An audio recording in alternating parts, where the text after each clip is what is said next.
I'm already in receipt of the warrant of arrest issued against me by the 5th Division of the Sandigan Bayan. Nais ko lang pong bigyan din ang mga bagay na ito. I will remain firmly with the majority bloc under the leadership of Senate President Alan Peter Cayetano.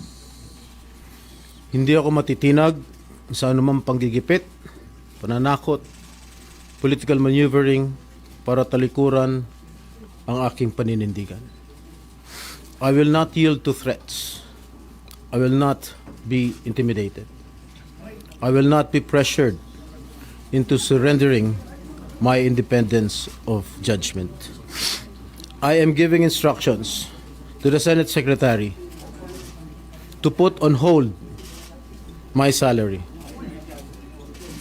Personal kong pasya ito upang ipakita sa sambayan ng Pilipino na wala akong intensyon makinabang sa pondo ng bayan habang nililinis ko ang aking pangalan.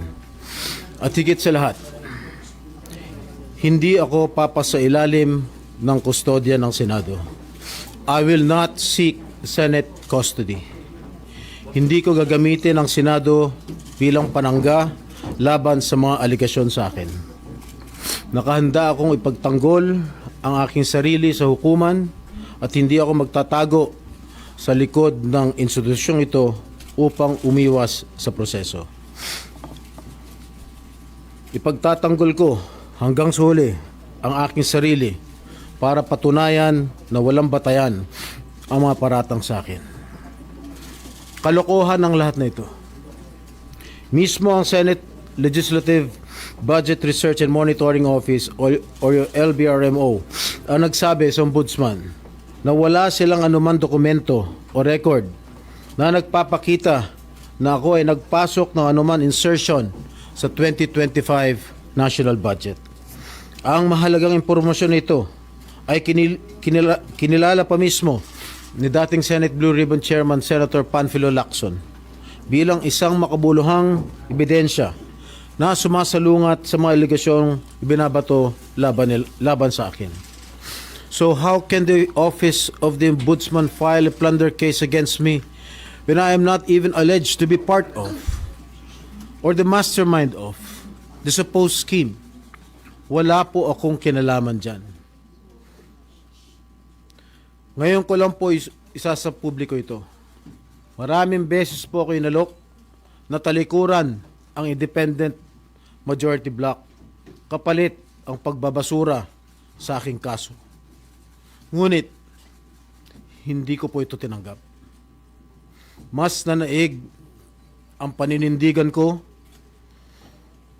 na ako'y manatili sa hanay ng mga kasamahan ko sa independent majority bloc. I stand my ground. Ngayon kung tatanungin niyo kung sino sila, abangan ninyo ang susunod na kabanata. I stand my ground because what is at stake here goes far beyond my personal circumstances. What is at stake here is the independence of the Senate. This institution must never become vulnerable to external pressure. It must remain free from political coercion, free from undue influence, and free from any scheme designed to weaken its constitutional role as a co-equal and independent branch of government. If this is the price I must pay for the decisions I have made and the principles I have chosen to uphold, then I am prepared to face the consequences, however difficult they may be, especially for my family. I will not be broken by accusations, nor will I yield to political pressure. I will meet these charges head on, defend my honor through due process, and place my faith in the truth. I will be proceeding now to the CIDG to voluntarily surrender myself. Maraming salamat po. Okay na? No more question, guys.